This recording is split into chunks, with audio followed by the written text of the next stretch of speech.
This is Frank Tackie's take. A question that is bugging my mind for a while is, why do we find ourselves in our towns and cities? It's been so messy, and it's getting worse and worse by the day. My name is Frank Tackie. I'm the CEO of the Consortium, a consulting firm of architects, town planners and engineers, and the past president of the Ghana Institute of Planners. So this is going to be my take for the day. Okay, so you're welcome. On my immediate left, Mr. Magnus Kwashi, the immediate president of the Ghana Institute of Engineers. Next to him is Sir Kwame Ajiman, past president of the Ghana Institute of Architects. And myself, Mr. Frank Tackie, the CEO of the Consortium and also past president of the Ghana Institute of Planners. My take is on the urban mess in which we find ourselves, specifically looking at the issue of slums proliferation across our towns and cities and the uncontrollable urban sprawl. It's got beyond levels that we can manage. And if you were to ask me where does the buck stop, I think it's got to do with poor political leadership at all levels, central, regional, and at the very district levels.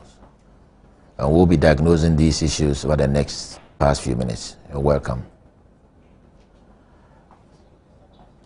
Now, I look at this issue of the urban menace and the crisis that we are facing. There are at least over 400, maybe by now 420, 50 urban centers in Ghana. There used to be only one iconic example, that is the Tema Township. That too has fallen back. So there's no single example of any workable, livable town or city in Ghana, regardless of the size, be it as small as a 5,000 population urban center or the mega cities of Accra and Kumasi. Nothing seems to be working. But one thing that stands out, which is so visible, is got to do with the issue of the slums proliferation and the sprawl. No matter how small the towns are, they're still sprawling. As you go around, you see a town that should be manageable, compact, is always sprawling and sprawling and sprawling. And I look at it and I put everything aside and say, if I was asked in very simple, clear terms, where does this thing stop? Who takes responsibility? And I think it's political leadership, both at the central level, at the regional level, and even at the district level. And that is where I start from. But I diagnose it much further, and I don't think we've understood the slum phenomenon over the years. I think there's a mismatch in the literature where people think squatters are the same as slums. Me and you know professionally that there's a distinction between slums vis-a-vis the squatter settlements. I see the squatter settlements as a very recent phenomenon in our urban vocabulary. I don't know how you see it from this perspective. Round? Well, it's a bit complex, but it should be manageable. And we've come to this point because somehow I think we don't understand the essence of the city and how it evolves for everybody to play its proper role. Like you said, unfortunately, governance and the management of urban spaces is an issue for the state, much as the citizen also plays a role. But the predominant responsibility lies with the state. It goes without saying that there are cities that are far larger than us, Mumbai, Mexico City, Cairo, 20 million plus. Yeah. But the cities function. Yeah. Simply because those who manage the cities understand what it takes to manage the cities.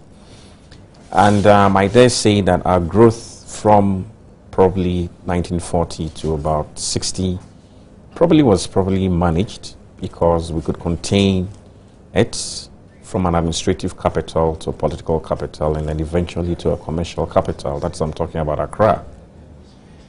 Beyond that, you need to manage the whole nation such that you don't put that much pressure on Accra, which is what is happening. Yeah. And every city provides opportunities. And so long as the opportunities, the citizens will look for those opportunities and take advantage of those opportunities. A typical example is Agbogboshi. Now, the slum, which is places that, you know, habitation that is not of the proper quality or the appropriate quality for human habitation, as against the squatters. And the slums have evolved because everyone in the city wants to take advantage of some opportunity for some enterprise, for which we have not planned for. And settlements or housing is only facilitating people's objectives. So in as much as they can get some accommodation, the main objective is what enterprise can I engage in. So you find all these makeshifts. Are you looking at slums, like in this Accra context, taking things like the Sodom and Gomorrah, the Abuja is called, and the railway squatters around Agbogboshi and New Plan, vis-a-vis the traditional core slums of areas like Choko, Jamestown? As far back as 1996, for example, with a World Bank study, in Accra alone, we came across 37. I mean, it's not got to do with the squatters. That is more like illegality. Yeah. But these are indigenous settlements that are run down, and there were as many as 37 in Accra alone, way back in 1996.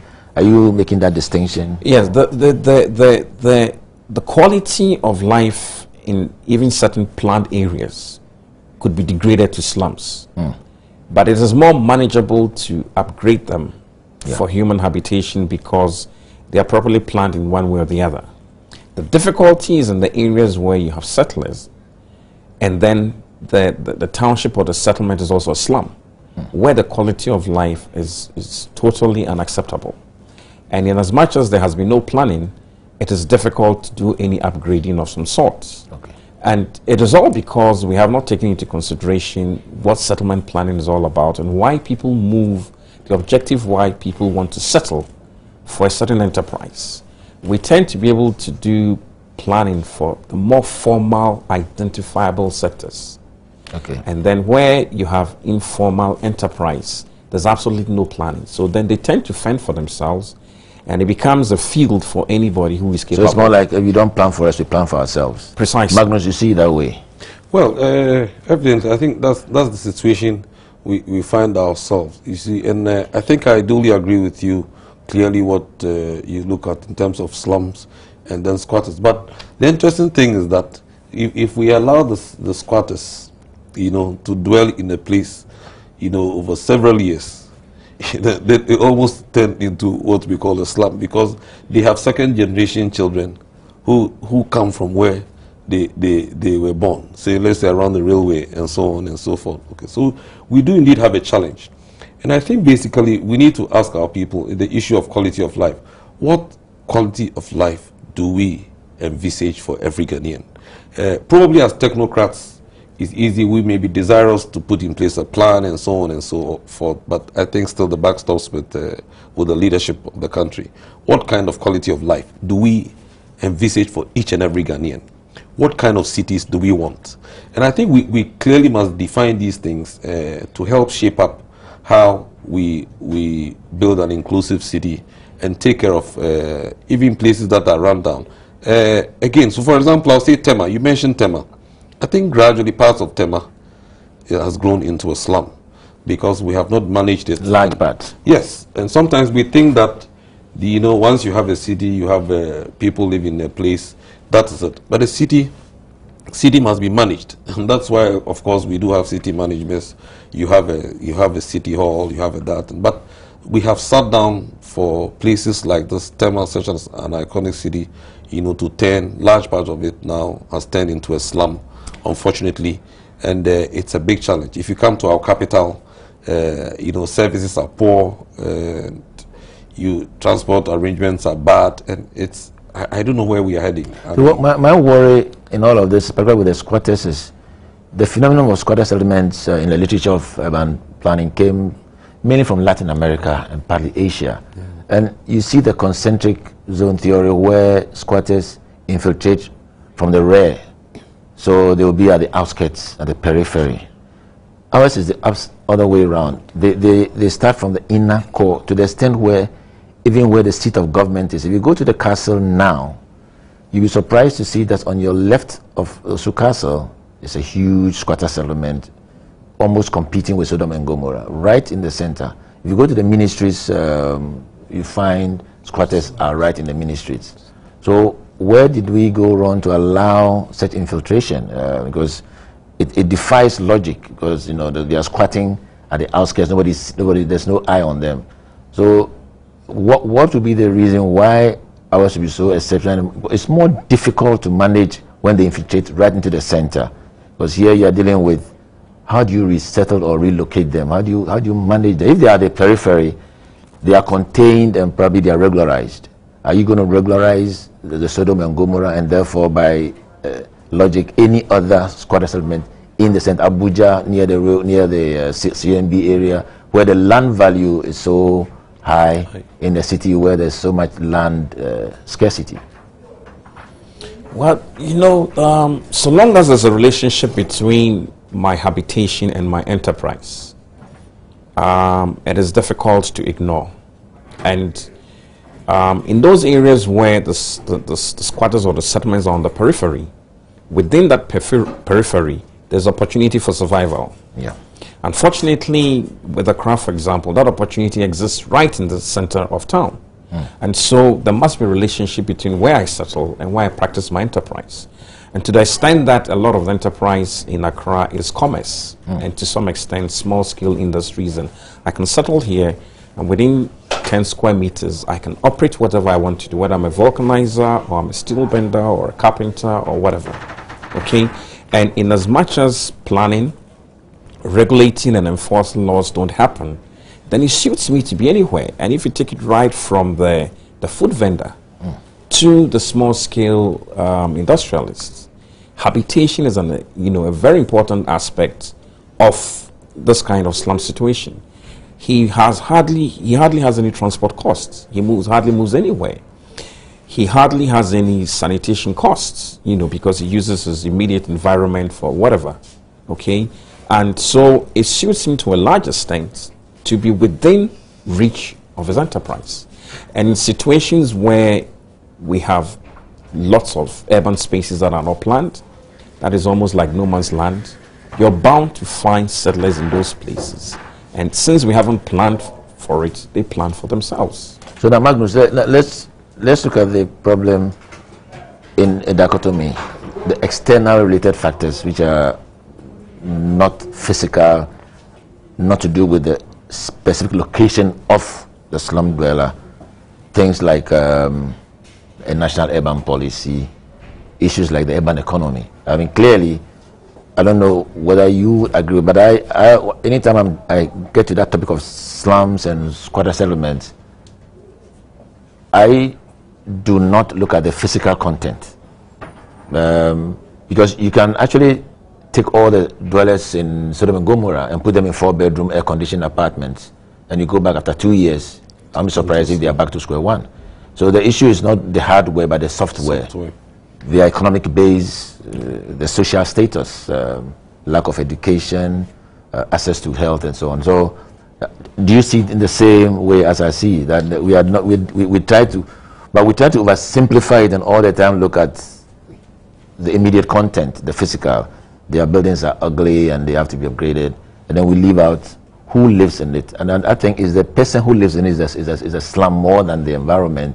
But even though they are related, I would take one before the other. Would you share that as well? No. Well, I cannot agree with you more. You see, we cannot really divulge the soft issues, from the physical, because if the person has a certain level of expectation and so on, it does affect the environment in which you put him. I mean, like you said, if some people, no matter the consequences, if you put them in 4 bedrooms and so on, probably after 2 years you go, it will be different. Other people, I'm hoping that would have had a certain change of mindset.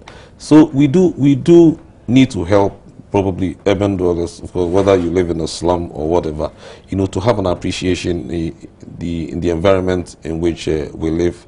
The issue about who we are, what we need to do, you know, how we go about things and so on and so forth are all parts of the things we need to do. I mean, I don't want to dwell so much on education because in the past, many people, a lot of people, probably our parents, not all of them were educated, but they were very conscious at making sure that the environment and so on were said that they could. But of course, there were some other regulation and so on and so forth. But over time, I think there has been lax with regulation, you know, no matter what, people may be educated.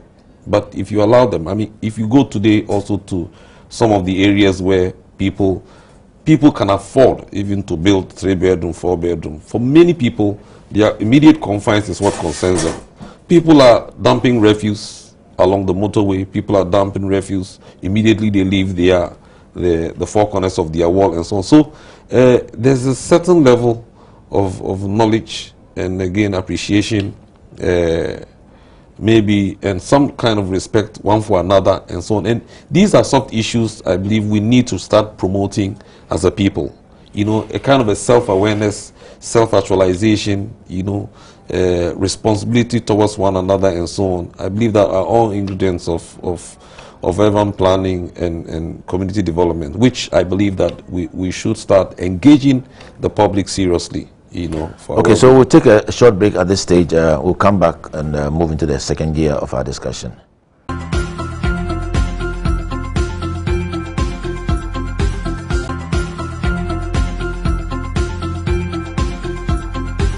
Okay, so this is Frank Tackie's Take, and you're welcome back.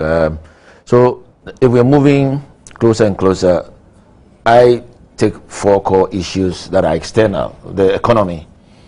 If the national economy was alive and kicking, if you take a case like China, if we were into industrialization and producing, not into buying and selling, for example, what you'll find in a typical environment of these slum dwellers is hostels around which you have an industrial enclave producing.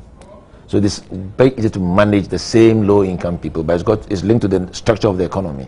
And I think the structure of the economy has, by and large, dictated what we are seeing, the weakness and the structure of the economy itself. I look at infrastructure, and particularly your area of transportation. A city with mobility gives you job mobility and residential mobility.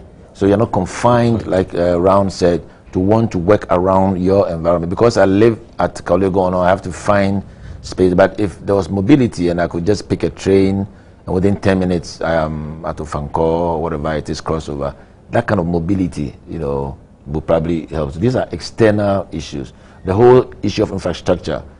In a city where, whether you live in Airport or Agugulushi, you have a water deficit. Whether you are at Oxford Street, there's still water shortage and tanker service. So you see tankers crossing the whole. Now, that is a certain equalizer and a leverage in city development. Access to social services. If you lived somewhere in probably Waja in the slums there, you had an accident, if the nearest point of call would be to go through all the traffic, you're going to go to Kolebu. You don't have anything. So these are the external issues that I think we need now to look. How do we leverage an economic platform that will help these people, their infrastructure, transportation needs, low income, low cost transportation infrastructure, social services, and then the whole governance issue. I mean, like Round said, you said that we run a city as if I am a city dweller. I have no clue what the plan of the city is. What the mayor, I only hear the mayor saying things as if it's take it or leave it situation. But in governance, in city planning, it's a two-way. You know, the government and the governing. So at least the model is kind of exchange, where there's maybe a city forum where at least I know what you're going to do in Kaulegono. I agree and I move along with it. So what you're saying is not quite as if they don't. But I'm not part of the city plan. The planning is done top down. Somebody sits up there and he says, from tomorrow going, there'll be this, and thou shalt not, thou shalt do this kind of thing. So well, I'm not part of it. These are the 4 broad areas that I think we should. You have any that you want to add on? Yeah, you know, for some reason, we think the economy is separate from the physical environment. For some reason, we see the economy as some something hanging in the air there. Some dimension that we can handle, without handling the physical environment. And that is the biggest flaw, because a decision to what we aspire as a nation comes from within our environment. We totally ignore that environment and somehow expect some miracles to happen. Okay, so you talk about infrastructure, you talk about mobility, you talk about access to services, education, health, all these issues which make our environment work, can't work, and for that matter, we have deficits in our economy. Again, we don't have purpose of progress. We don't have a purpose of growth. Everything seems to be ad hoc, and we just go along so long as there's some comfort zone.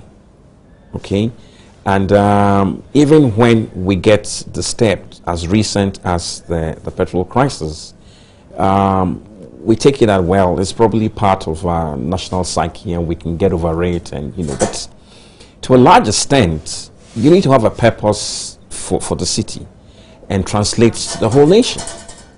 I find it extremely disappointing that in this day and age, the markets, central market in Accra, central market in Kumasi, central market in Tamale, and central market in Takrady, which is the cause of all our problems, is still the center of the city. Yeah. Now, markets have grown over ages. I mean, markets in 16th century England is still what we are practicing. Yeah. And it doesn't occur to us that those markets alone are the cause of 1,001 problems in the urban setting. Yeah. And yet, we want to be able to have growth in the economy without recognizing that the physical setup, makes it impossible. The point you make about mobility, we've grown a city where probably just about 30% is well serviced, and therefore land prices shoot up. It's basically a principle of demand and supply. And like you rightly said, if you could live in Dodowa, work at Ministry of Health, get a train at 8 a.m. and be at Ministry of Health at 8:30, why do you want to go and chase land in cantonments? Transportation alone makes a lot of difference. But, we don't see the economy from that perspective. No. And I'm not too sure what kind of economy we are looking at, because it is the people, the enterprises that they're engaging is what makes the economy. And if those enterprises cannot happen in an efficient environment, then you really don't have an economy. And certainly we don't have a purpose as a nation. We don't have ownership of what kind of growth or where we want to go to. Magnus, I'm sure you're itching to hit on your transportation. Well, you like talking about the cost of congestion and the impact of mobility cost to the low income earner, who probably might spend about 30% or 40% of his real income. Well, it's actually about 50%, for a low income earner, commuting to and from what he wants to do, and so on and so forth. Okay, but I want to reiterate something that you have just said. I think we need to go back to the basics and ask ourselves what kind of quality of life we anticipate for each Ghanaian, because you then have to think again about access. I mean, how far do you want children to walk or to travel to get to school? How far do you want your citizens to access goods and services? Okay, and the other thing you said, I mean, why would somebody travel all the way, maybe from Dodowa, to come to work in Accra and so on, or to come to hospital? You see, so it's all about the issue of access. Okay, so once we talk about mobility and we talk about access to services. If a typical Ghanaian can access all the basic activities that he does in the day, I mean, why does he need to do long commutes? And it's quite painful that today we see that the city is growing, sprawling and so on, and people are traveling as far from Mampong to come to the city center. I mean, this evening you ask yourself, why is there so much traffic around this area? Because we have all closed at the same time. People are driving back home at the same time, and many things. And it's bizarre again. So you begin to ask yourself who have been appointed to manage a city, and sometimes people think that, well, it's enough to come talk about one grandiose project and another, but we need to almost always be questioning ourselves, maybe as city managers, how are the people living in my city accessing services, goods and services, and this should guide us, from time to time, to help us, as it were, to dynamically actually look at how we do these things. It's painful. But sometimes so we as professionals, assuming we agree that the buck stops with political leadership, we do have a role. Have we got to grips with the issue of planning for the poor, designing for the poor, planning, architecture, engineering for the poor? We have. To a large extent, I think we have a concern, we have a capacity. What we haven't done is to translate it into reality. Okay, that I agree with you. And to a large extent, there's a lot of talk, and I keep saying that we need to be able to translate this talk into what I call knowledge management. The knowledge that we have to be able to provide solutions, we must manage it in such a way that it actually translates into those solutions.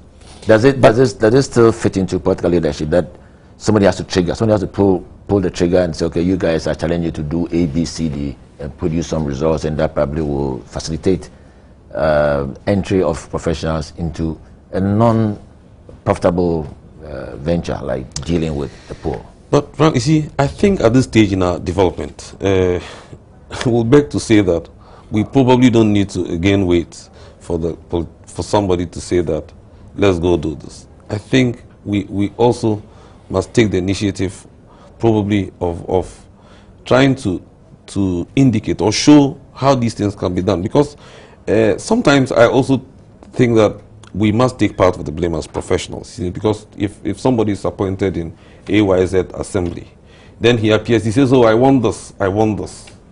And sometimes, too often, we don't give him a clue what can be done. And I believe that as professionals, we also need to be ahead of what probably the ordinary citizens are thinking and so on, so that we can readily provide the solution. But too often, we don't. And again, today, people are tired of the talking. They want to see things. We have the capability, we have the capacity to actually help people appreciate in 3 dimensions. But Ron and I can easily, professionally solve the problem of the market he's talking about in Accra Central, relocating. We know the problem. We know that we have to relocate the food bulk breaking centers around Agogbulushi. They attract so much heavy traffic. We know that we have to relocate the timber market. It's been there ages.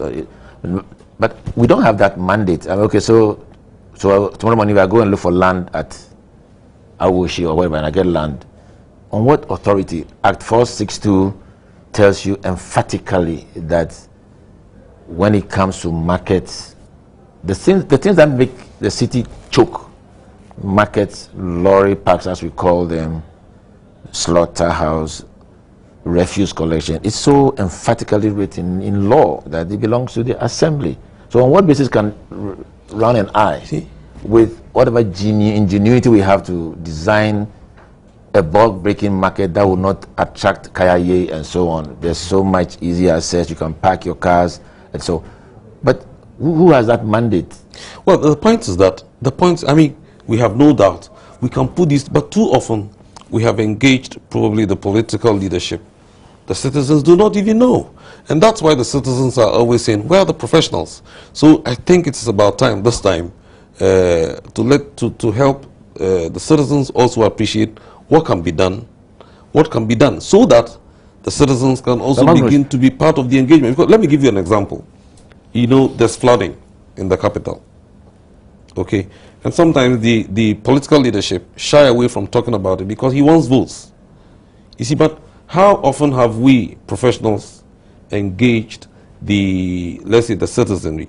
I go to a place and tell them and help them to appreciate that, look, you are living or residing in Glife, which is supposed to collect or retain water, so that I tell all the people around that the problem you are having with floods is because some people live in Glife, so that we begin to discuss this among citizens. Because I've seen this in India, where, for example, the government has increased the fuel price in India, but the fuel,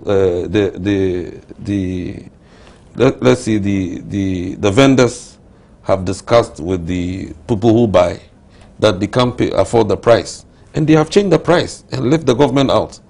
You know, and I think that it's difficult, but we must start gradually helping the ordinary citizen to become aware of himself and so on. Because too often we have beautiful plans and all the nice things we do and so on.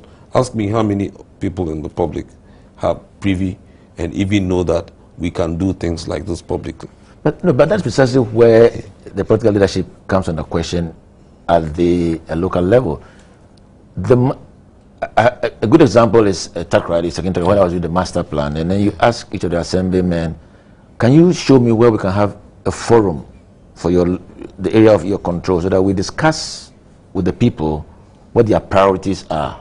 Let us be sure that we don't come from Accra and tell them that you need. So let us have. The first thing, to my surprise, is even the assemblyman doesn't even have a forum, a place. So I ask, where did you stand to canvass for your votes to be elected? Then I go ahead and tell you, okay, now you go back, look for a church, a mosque, or a school, and let's adopt that as from now on, that will be your rallying point, so that there's always a forum. When we say that we of this zone, we are meeting, everybody knows that the meeting place is always this school. Now, if I prepare the plan, I'm coming to sit in this same school. Anybody who wants to participate should come in and let's dialogue on it. Whichever mayor, which mayor does this, you understand? So this example you are given, that is what true planning should be. Exactly. Down, Bottom up.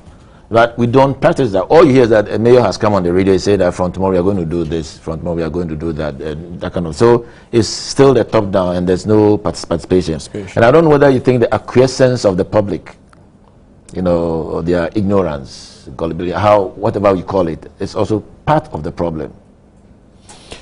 Well, you know, I mean, you drive around and you look at, say, take Osu for example, look at around the Duncan's area and look at the structures that are coming up. I mean, it's so frightening, and it looks the whole of the Osu old settlements, looking to people's houses and so on, and yet there was no public forum where they could have discussed, and it's like take it or leave it, and you see the thing coming up. Is it acquiescence? It's become a convention, I guess.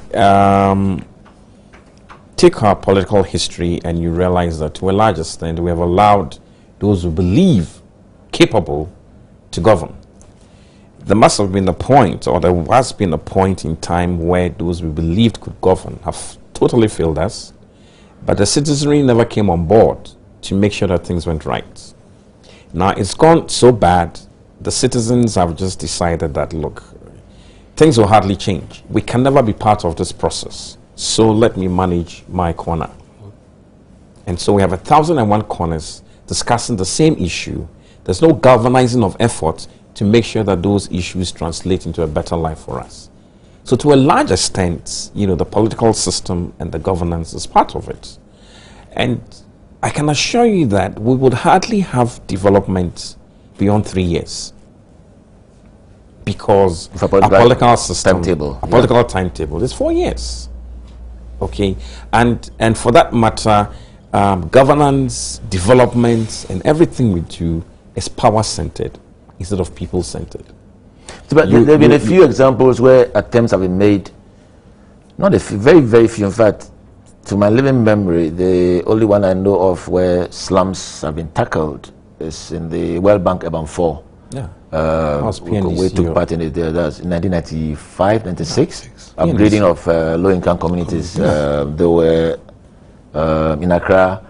Out of the 37, because of World Bank driven, you know, and again, it brings it back to the donor-driven agenda. So here comes a bunch of World Bank guys, and they come and tell you, we're going to do Urban 4, and we're going to upgrade your slum communities. Then the phase 1, we go around and we identify 37 communities, giving the criteria of what a slum is. And then they go back to Washington and come back and say, okay, out of the 37, we'll do 3. West Mamobi, Sukura, and Old Teshi. And they just ended at these 3.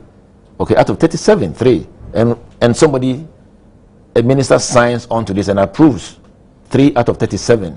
What is the impact? And in this 3 itself, the terms of reference was street lighting, drainage, the major public drains in there, primary drains, street lighting, public toilets, and streets, but access roads limited to about, I think, 3 or 4 kilometers. It had no transportation impact. But no matter even how small it was, when we did that impact analysis after 7 years, 8 years, at least we noticed that there had been some improvement. For example, in Tackie adequacy meeting, a laundry had suddenly moved in because of the street lights and so on, because of the drain. So it means that if there was a concerted effort, slums can be upgraded, with a minimal effort, even though you're not tackling the macro problems. At the micro level, there's evidence that if you do something like this, it shows some transformation. But with the exit of the World Bank on that project, nothing has happened. So we are back to square one, doing nothing as an option of development. You see, so the question comes back. What do we want for our people? Should we always be told what we need? And that is something we need to address first and foremost as Ghanaians. You did mention a minister signing 3. He didn't even ask. I mean, assuming there was opportunity to do 10. He probably didn't ask, why are you doing 3? Okay, if you have money to do 3 and we can't do 10, take your money away and things like that. So, well, no, I mean, in countries that have moved forward, if it was Malaysia and India, when you get in there, they do what we call the upstream investment. So you prepare the plan. So when the World Bank guys come, we tell them we have this plan for Accra. In Accra, we have identified 37 slums communities, and this is our agenda. We don't have funds for all. You want to participate, you can plug in, and we can give you a package to run along with. But ours is the reverse. The donor communities come in and do the upstream thing for us. So therefore, they take the thing into their own hands and they do some little plan out of it. But if we, as like I said, we had a plan, or even the Accra alone had a comprehensive plan that we're going to follow. When you come in, whether you are AFD, whether you are World Bank, whether you are Japanese, you just plug in as and when, and you move on. But in the absence of any plan, whatever you bring and throw at them, they are so desperate. If it's just do 2 public toilets, it's in the front page. Some agency donates 2 public toilets to AMA, and then there's a big ceremony to clap over it. So it comes back to what I said from the beginning. My take is it's a governance issue, and I think if we are to run up this section and put 4 major issues that will move the agenda forward on slums, how would you handle that around? Well, we need to be able to untangle that governance issue. Because you see, the point you made about the minister signing, political authority tends to be concentrated in one mind. When that one mind is incompetent, the country has a problem.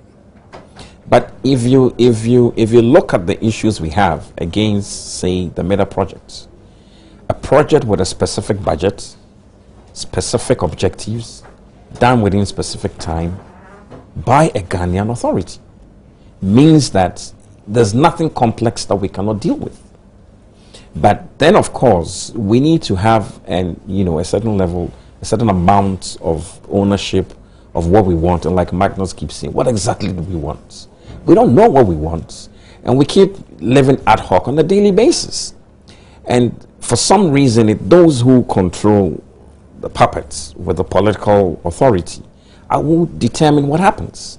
And until such time that the citizens become a part of that process, which I'm still trying to find how we do that, because I've mentioned how the political process and the will to do things completely divert from the citizenry. The citizenry now is comfortable with what is it that we can. If you look at the recent petrol crisis, everybody was more interested in how do I get fuel for my car than finding out what has really caused this and how do we prevent it. Now it's virtually over because now we're satisfied and we're not interested. Okay, so to some extent, it's like we still need to look up to something to be able to progress. And if that something is incapable, we're in trouble, which is where we are. let me just throw this in that, you know, talking about what is it that we want, I've always asked the question that if we consider utilities as public infrastructure and roads as public infrastructure, can we ask the question that in 5 years, will Wi-Fi be part of the infrastructure? Because it has the capacity to move the economy into various dimensions. But the thinking is not even there. So we even lack the sense of direction as to what it is that we can do within the city. And it's all a governance issue. We somehow can't translate that mandate and all the knowledge that we have into better life for the people. Magnus, what we don't say on that one? Well, of course, I agree to some of the things you have said already. And again, the issue of clearly having a national plan, what we want to do to our cities and towns and so on, cannot be understated. The issue of governance, of course, I completely agree with you. That is a big challenge. You know, we will do our bit, but it does. I mean, sometimes you ask yourself, who is appointed where? Why is the person appointed, and so on and so forth. You know, so it's also it's not just the ordinary citizen that is ignorant. Sometimes some of the people in leadership are more ignorant than the ordinary citizen. You see, so how can people like this believe? I mean, I have had opportunity to engage with several, let's say, chief executives and so on and so forth at a planning meeting. And some will tell you that, look, well, I'm not interested in long-term plans because even the person who puts me there is looking for money. I have to go and find something to give that person. What is long-term plan and so on. So if you have people with such minds, if you have people with such attitude leading us, I mean, then where are we heading? It is indeed a pity, and I think that's the other area we need to look at. I really don't know whether voting for mayors or city district executives will help us. But I know, like in the Netherlands, they don't vote, but the people are there, they are articulate. But the system is that they ensure that there's competition among cities in the Netherlands, in Europe. And so people in leadership are desirous of providing a certain level of quality of life for the people who live there. So whether we vote, whether they are elected, I mean, it also has to do with the caliber of people and the appreciation of what city management is. For me, about. I think to sum it up, I think we've lost the battle with the planning for the low income and the informal economy, because it's a daily battle. Every single day, I think, as we sit down now, there's some infraction, either through a new kiosk that is being wrongly placed. There's a new arrival from outside Accra as an immigrant who is going to find space illegally somewhere. It's a daily thing. It's not monthly. And yet our response is a pretense of every 4 years somebody talks something about it. But the reality is that it's a daily, you know, and it's unless you have a daily battle to compete. It's like a football match where you sit back and after you've scored 200 goals, you make an attempt to discuss it, that kind of thing. So clearly for me, I think it's a losing battle. Let's take another break and come back to now tackle urban sprawl and any other issue.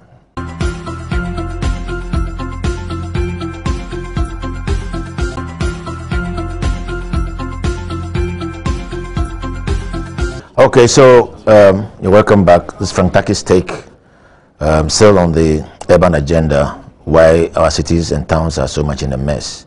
So, gentlemen, let's continue. Now, I'm probably picking and choosing because we don't have the whole day. We could discuss this for a year.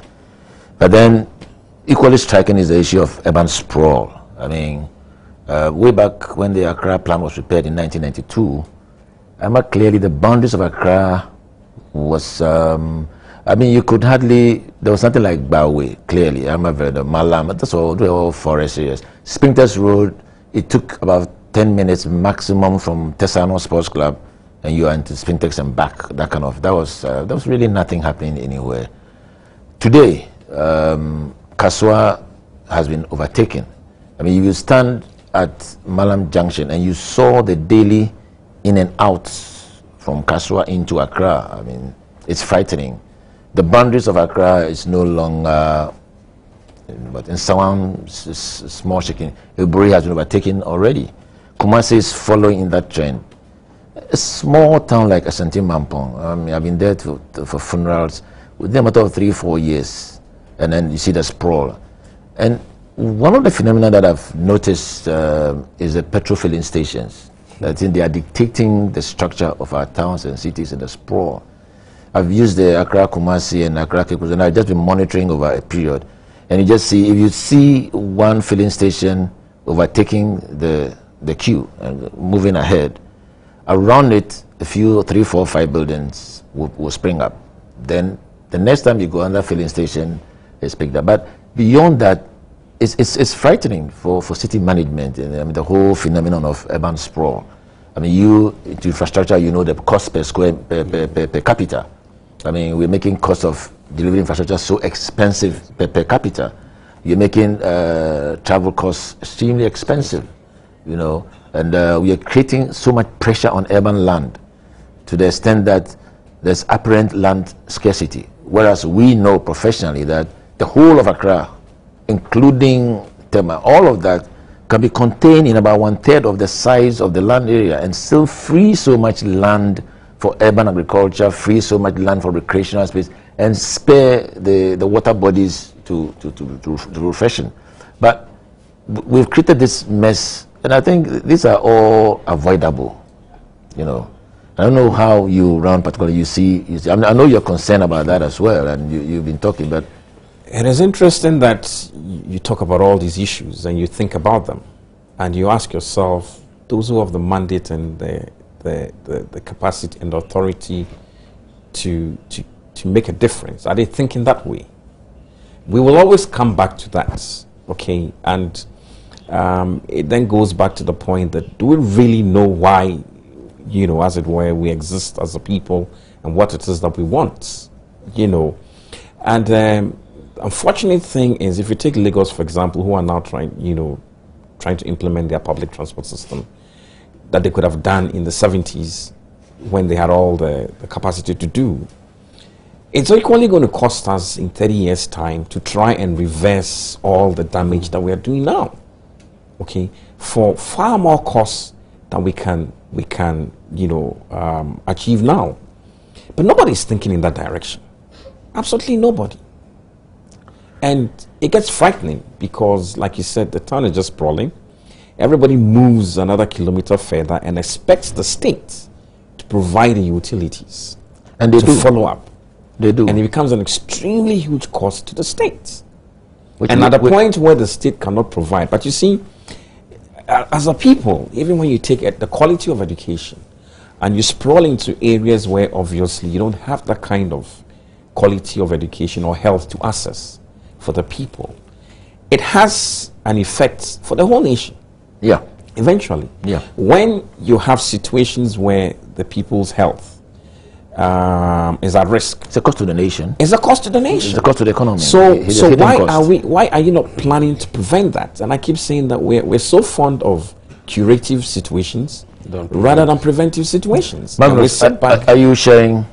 No, I mean exactly. So we are still talking about what do we want. You see, because if we don't clearly define that, I think that that is what, because we haven't defined that, it is dictating the pace of urban sprawl. You see, so again, if a few of us could live here, because we live in an unregulated society and what have you, we begin to dot along a corridor, and what the same amount of resources that you will use to serve maybe 2,000 people, you have to deploy that same amount to serve 10 people, because we have decided to, and at the time you are spending the money, probably you shouldn't have done that. I think you've hit it right on, and they're very. I think all far too soon. Our time is getting up. I probably presume we'll come back to this subject. It's not a subject that we can exhaust in one discussion. This has been Frank Tackie's take. We've looked at the phenomenon of slums proliferation in our towns and cities. It's very frightening. It's almost at a point where it's an epidemic that seems to have more like an, is it called Ebola? Yeah. It's called the Ebola dimension. Virus. We haven't found the cure to the virus as yet, and it's still spreading. And then we've looked at the urban sprawl issue as well, how the towns and cities are sprawling. I've been discussing this issue with my two comrades. We've been warriors on this frontier. On my immediate left, Mr. Magnus Kwashi, the president of the Ghana Institution of Engineers, and next to him is Mr. Osei Kwame Ajiman, the past president of the Ghana Institute of Architects. And my name is Frank Tackie. See you in the next program. Thank you.